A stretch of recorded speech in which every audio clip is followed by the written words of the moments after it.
So now we're going to talk about absolute value equations and how they relate to inequalities and all that kind of stuff. So we want to talk about how can we solve absolute value equations. So to warm up, we're going to graph these inequalities as a refresher. So pause the video and do these two inequalities. Okay, so here we have two different options.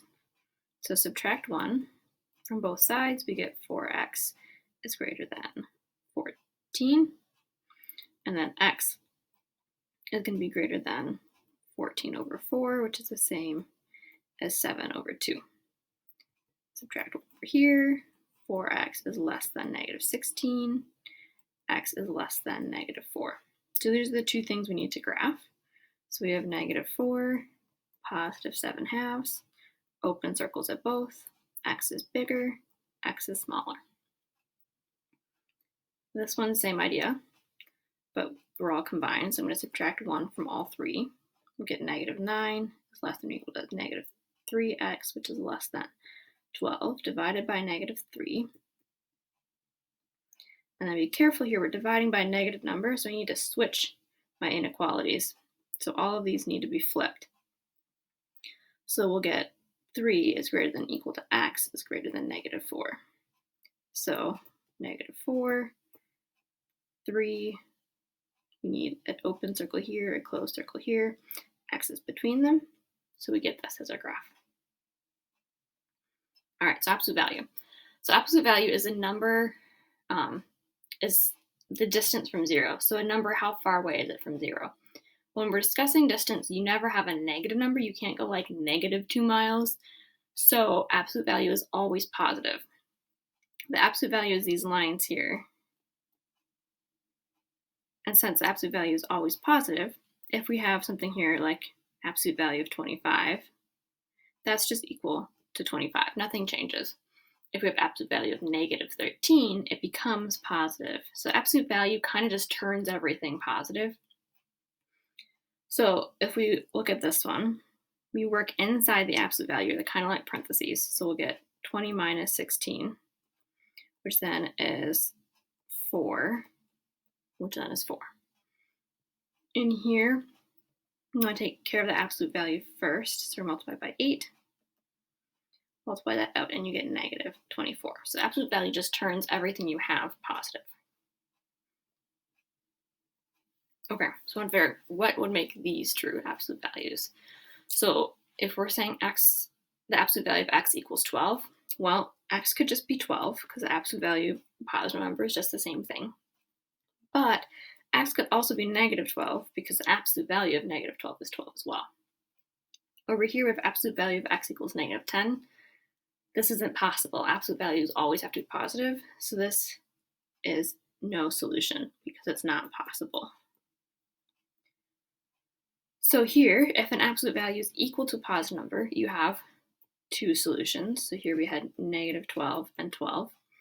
And then if you have the absolute value equal to a negative number, there's no solutions because you can't get a negative number from an absolute value. So how do we actually solve equations with this? Again, it's going to be very similar to what we've done before, but because they're an absolute value, we have two options. So to break this up into two equations, we can get x minus 5 equals 7 or x minus 5 equal negative 7 because the absolute value of negative 7 is still 7. And then you just solve these both normally. So add 5 to both sides and we get x equals negative 2. Add 5 to both sides, x equals, I'm doing this backwards, this would be 12, and then this one would be negative 2. And those are your two answers, your two solutions, because we equal a positive number. Okay, so here you always want to get the absolute value by itself before you break it into two parts. So you're going to start by subtracting 8. And we'll get the absolute value of 2x plus 1 equals 5. And then you can split it up into your two things. So we have 2x plus 1 equals 5, or 2x plus 1 equals negative 5. And then you can solve these like normal. So subtract 1 from both sides. 2x equals 4 x equals 2 when you divide by 2. Subtract 1, 2x equals negative 6, x equals negative 3. So those are your two solutions for this one. So try these two on your own, pause the video, and then we'll talk about them.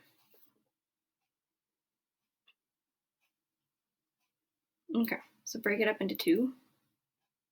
We have 4x minus 5 equals 27, or 4x minus 5 equals negative 27. So add 5 to both sides, and we'll get 4x equals 32. Divide by 4, x equals 8. Or add 5 to both sides, 4x equals negative 22, and x can equal negative 5.5. But this one we have to add the 7 first. So you have 1 minus 3x equals 17, split into 2, 1 minus 3x equals positive 17, or 1 minus 3x equals negative 17. We're going to erase this around a little closer so we can get it in. 1 minus 3x equals negative 17. And then solve, so negative 3x equals 16. X equals negative 16 thirds. And then negative 3x equals negative 18. X equals negative 6. And those are your two answers. And then there's no actual homework for today. If you want to start the 3.7 Math Excel, you can, but you don't have to. That's going to be assigned with the next video.